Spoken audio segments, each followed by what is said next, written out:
Hello viewers, welcome back to my channel Legal Decipher. In the previous video, we had discussed about Chapter 7 of the Indian Penal Code 1860. If you have not seen that video, you can go and check it. The link is in the description below. In today's video, we are going to discuss about Chapter 8 of the Indian Penal Code. We'll go through the chapter and try to understand the substance therein. So if you are new here, please like and subscribe to my channel to get the video notifications. So let's get started.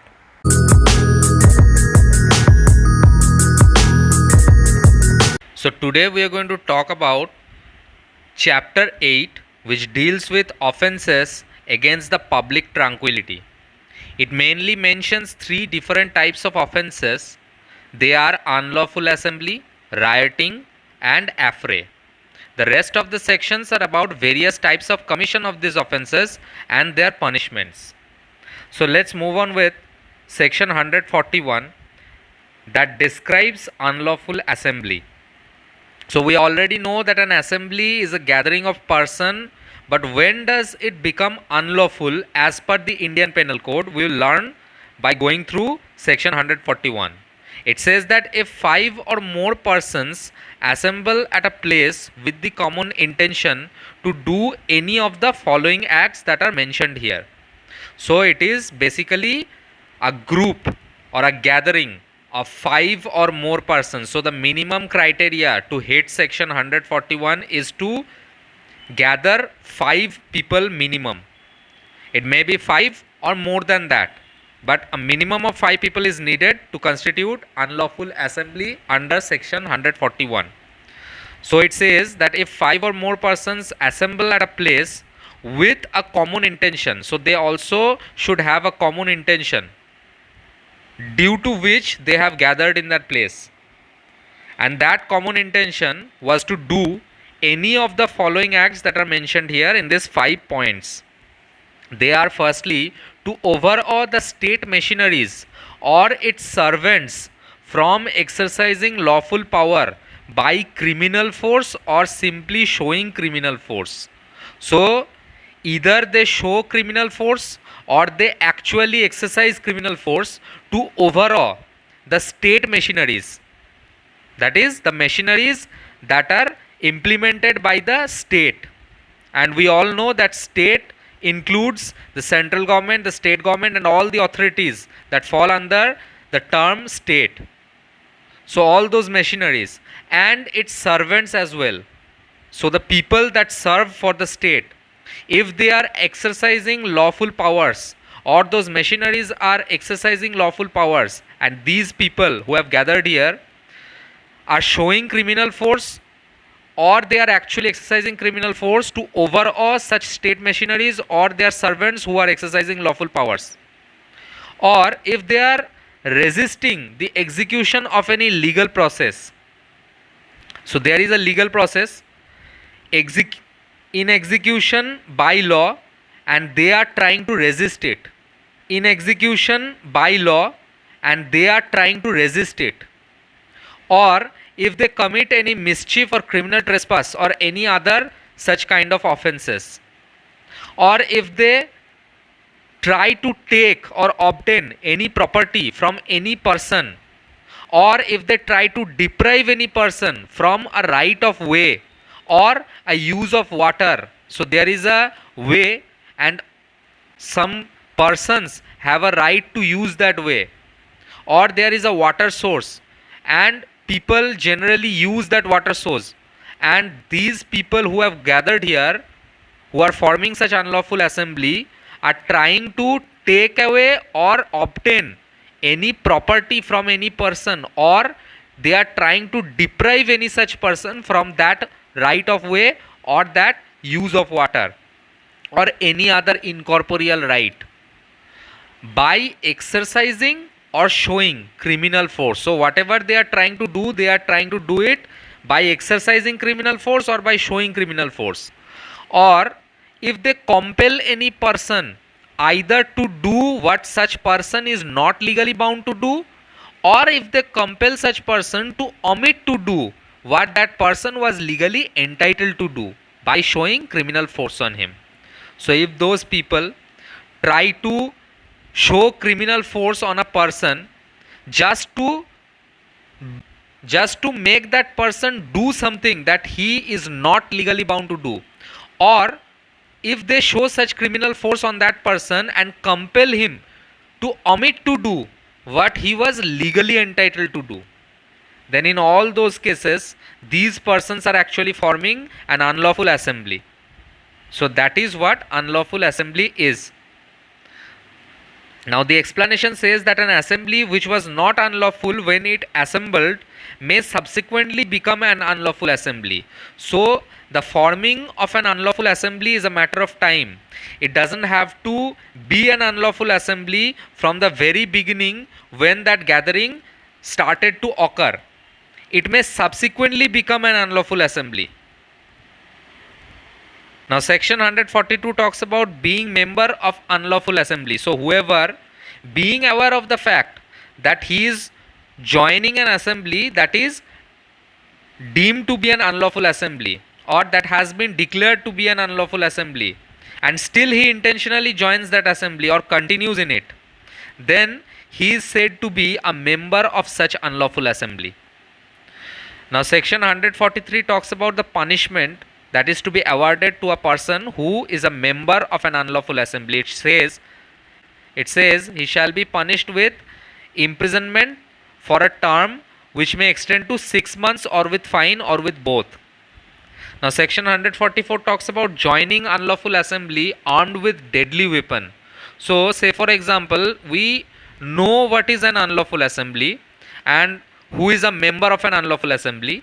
Now if any person joins an unlawful assembly which assembly is already armed with deadly weapons, so whoever being armed with any deadly weapon or with anything which may be used as a weapon of offense that is likely to cause death, say for example any arms or any explosive or any sharp object, all of which may cause death, then that person will be thought to be joining the unlawful assembly armed with a deadly weapon, and he shall be punished with imprisonment for a term which may extend to 2 years, or with both, or with fine, or with both. Now section 145 talks about joining or continuing in unlawful assembly knowing it has been commanded to disperse.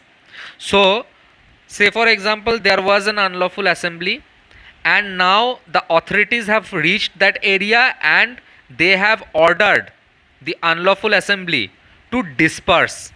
So that unlawful assembly has been commanded to disperse. Now after such command has been given to that unlawful assembly to disperse itself, still the members of that unlawful assembly joins or continues to be in such unlawful assembly, then in that case that person who is still joining or still continuing shall be punished with imprisonment for either description for a term which may extend to 2 years, or with fine, or with both. Now section 146 talks about rioting. It says that whenever force or violence is used by an unlawful assembly or any of its member for a common object, so there is a common object for which that unlawful assembly has gathered, that person who are part of that unlawful assembly have gathered. Now due to such common object, a person who is a member of such unlawful assembly starts using force or violence, or all the members of those unlawful assembly starts exercising force or violence, then that act of force or violence used by such unlawful assembly or any member thereof for the prosecution of a common object, then that act will be deemed to be an offense of rioting, and every such member who is a part of that assembly will be guilty of the offense of rioting. Now section 147 talks about the punishment of rioting. It says whoever is guilty of rioting shall be punished with 2 years of imprisonment, or with fine, or with both. Now section 148 talks about rioting armed with deadly weapon. So what happens if a person is rioting, or a group of persons who are forming that unlawful assembly are actually rioting with deadly weapons, they are armed with deadly weapons, then what will happen? So if this kind of offense occurs and that weapon of offense that is involved in such rioting is likely to cause death, it is of such a nature that it may cause death, then that person who is so armed with deadly weapon in a riot shall be punished with imprisonment for a term which may extend to 3 years, or with fine, or with both. Now, section 149 talks about every member of unlawful assembly guilty of offence committed in prosecution of common object. So, if an offence is committed by any member of an unlawful assembly in prosecution of the common object of that assembly, or such as the member of that assembly knew to be likely to be committed in prosecution of that object, every person who at the time of committing of that offence is a member of the same assembly is guilty of that offence. So it doesn't matter whether that person was actively participating in that unlawful assembly or not. If he was having a common object same and identical as to that which that unlawful assembly had, and that person still chooses to be a member of that unlawful assembly, then he will be thought to be guilty of the same offence that has been committed by the unlawful assembly. Now, section 150 talks about hiring or conniving at hiring of persons to join unlawful assembly. So, whoever hires or engages or employs or promotes or connives at the hiring, engagement or employment of any person to join or become a member of any unlawful assembly. So, if a person is actually recruiting people to join that unlawful assembly, if he is engaging or employing or promoting or conniving or hiring persons to join unlawful assembly, then that person who is so hiring, conniving or employing, engaging or promoting, that person will be punishable as a member of the unlawful assembly, and for any offence that has been committed by such unlawful assembly or may be committed by such unlawful assembly in pursuance of such hiring, engaging or employing, in the same manner as if he had been a member of such unlawful assembly or himself has committed such offence. So the parameter of the punishment of such offence for hiring or conniving or whatever that is written here, engaging, employing or promoting, then he will be guilty to the same extent as if he has himself committed such offences that were committed by the unlawful assembly, or as if he was a part of such unlawful assembly as a member. So his parameter of punishment or being guilty under section 150 will be same and identical as to those who were actually forming part of that unlawful assembly, who were the actual members of the unlawful assembly. Now, section 151 talks about knowingly joining or continuing in assembly of 5 or more persons after it has been commanded to disperse. So, whoever knowingly joins or continues to assemble a group of 5 or more persons after knowing that it has been already commanded to be dispersed, then if such person does so, which means if he knowingly joins or continues in such assembly of 5 or more persons who were likely to cause a disturbance of the public peace after it has been lawfully commanded to disperse, then he shall be punished with imprisonment for a term which may extend to 6 months, or with fine, or with both. Now, explanation says that if the assembly is an unlawful assembly within the meaning of section 141, the offender will be punishable under section 145. So section 151 basically designates this person that yes, he will be considered as a part of that unlawful assembly because he continued in that assembly, or he knowingly joined that assembly of 5 or more persons and he knew already that it has been commanded to disperse lawfully and he still joined or continued in it. So he will be punished under section 145. But section 151 makes him liable to the same extent as if he had been liable under section 141. Now section 152 talks about assaulting or obstructing public servant when suppressing riot, etc. So say for example there has already been an incident of riot and the authorities have been engaged to suppress that riot.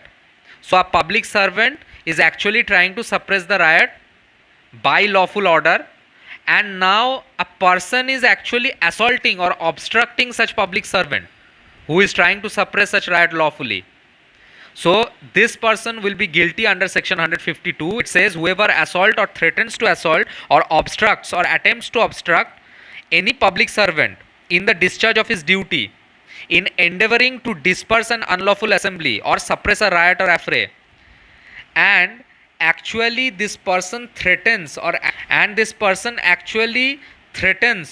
attempts to use criminal force to such public servant, then this person shall be punished with imprisonment of either description for a term which may extend to 3 years, or with fine, or with both.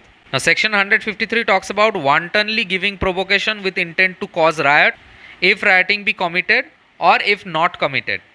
So whoever malignantly or wantonly, by doing anything which is illegal, gives provocation to any person, intending or knowing it to be likely that such provocation will cause the offence of rioting to be committed, shall, if the offence of rioting be committed in consequence of such provocation, be punished with imprisonment which may extend to 1 year, or with fine, or with both. And if the offence of rioting be not committed, then with imprisonment for a term which may extend to 6 months, or with fine, or with both. So say for example, if a person is wantonly giving provocation with the intention to cause riot, so this person wants to cause a riot and he is, for the intention of causing a riot, wantonly giving provocation to people, so he is malignantly or wantonly trying to give provocation to any person, or he is trying to do anything illegal with the intention or knowledge that this illegal act or this provocation may actually cause the offence of rioting, then in that case, if riot happens in consequence of such provocation or illegal act, then that person will be punished with imprisonment for 1 year, or fine, or both. And if riot is not committed in pursuance of that provocation or illegal act, then that person will be punished with imprisonment for 6 months, or fine, or both. Now section 153A talks about promoting enmity between different groups on ground of religion, race, place of birth, residence, language, etc., and doing acts prejudicial to maintenance of harmony. So if a person is trying to promote enmity between different group of people, on what ground or what basis? On grounds or basis of religion, race, place of birth, residence, language, etc. So all these kinds of diversity, if he is trying to implement these diversities to promote enmity, he does something in regard to those diversities. If he does something to promote enmity between different groups of people on these grounds, and he actually does some acts that are prejudicial to maintenance of harmony, then in that case it doesn't matter how he does so.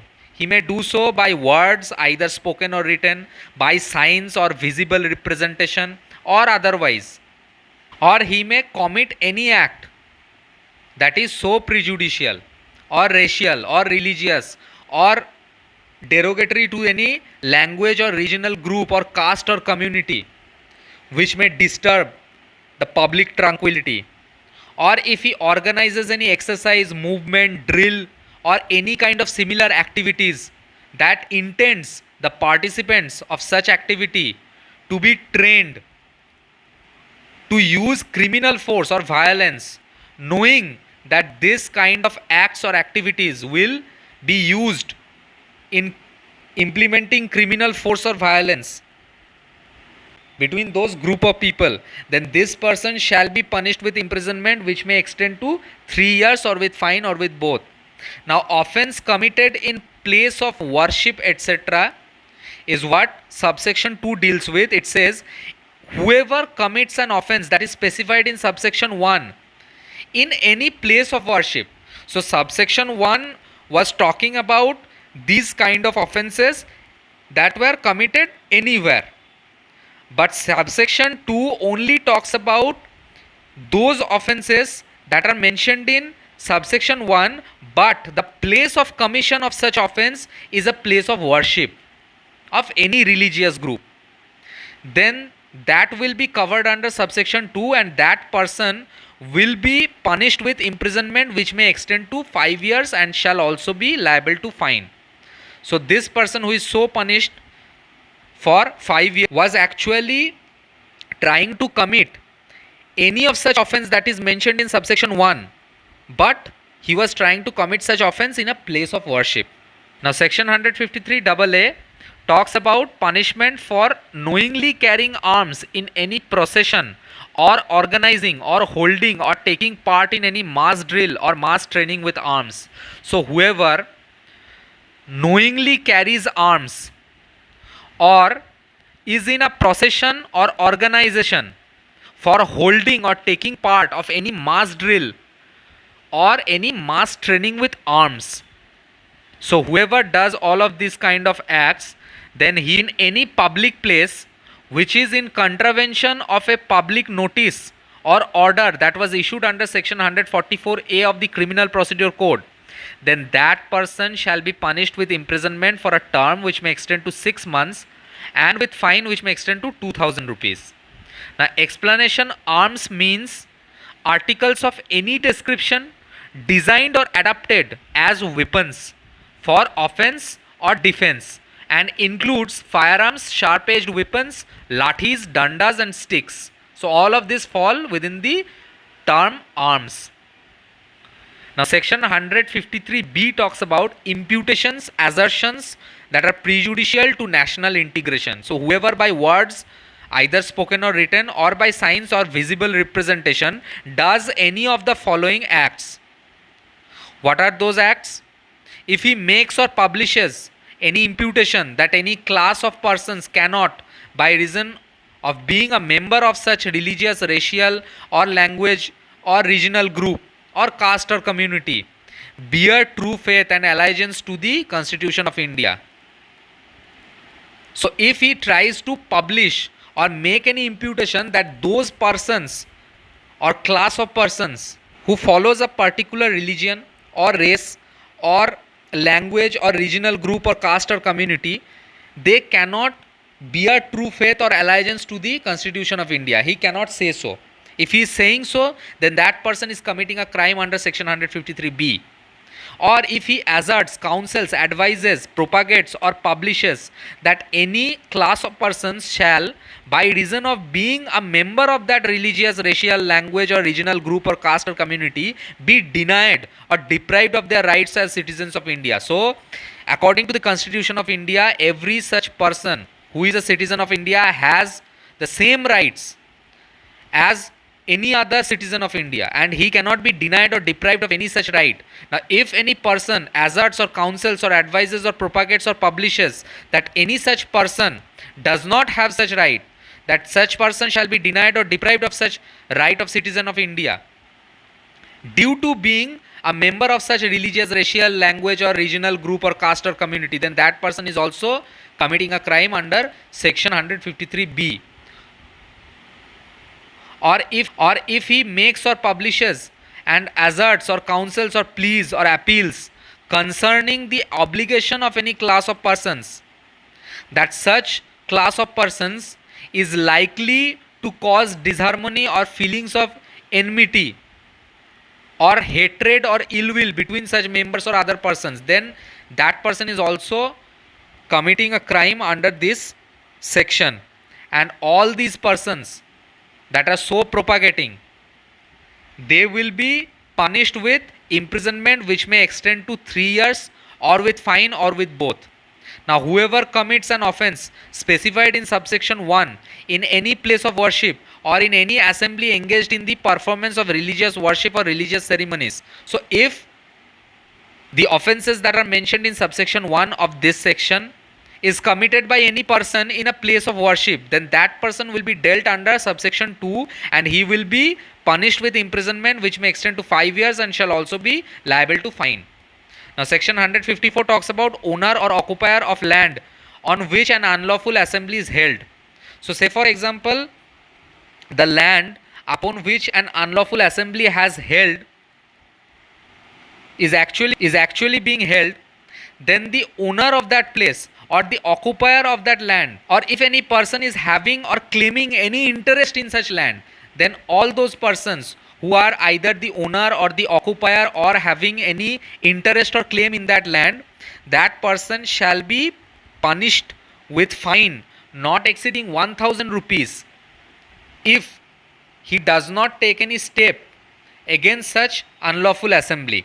And if that person is actually the agent or manager, then if he knows that such offense is being held or committed on such land, and if he still does not give the earliest notice to the principal officer of the nearest police station, then that person will also be committing a crime under section 154. And if such event takes place, he did not use all lawful means in his power to disperse or suppress the riot or unlawful assembly, then that person will be guilty under this section. Now let's move on to section 155. It talks about liability of person for whose benefit riot is committed. So when a riot is committed for the benefit of a particular person, then what will be the liability of such person is covered under section 155. It says that when such riot is committed for the benefit or on behalf of any person who is the owner or occupier of such land, respecting which such riot takes place, or who has any claim or interest in such land, then such person shall be punishable with fine if he or his agent or manager, having reason to believe that such riot was likely to be committed, or that the unlawful assembly by which such riot was committed was likely to be held, they did not exercise any lawful means in their power to prevent such assembly or riot from taking place, or suppressing and dispersing the same. So if those persons who are the owner, occupier, or having any claim or interest upon such land, or the agent of such person, if they did not do anything to suppress the riot, to disperse the unlawful assembly, or to or at least to give any notice to the nearby police station, if they did not do any of these acts, then they were thought to be guilty under section 155. Now section 156 talks about liability of agent, of owner or occupier for whose benefit riot is committed. So the same thing happens if a riot takes place.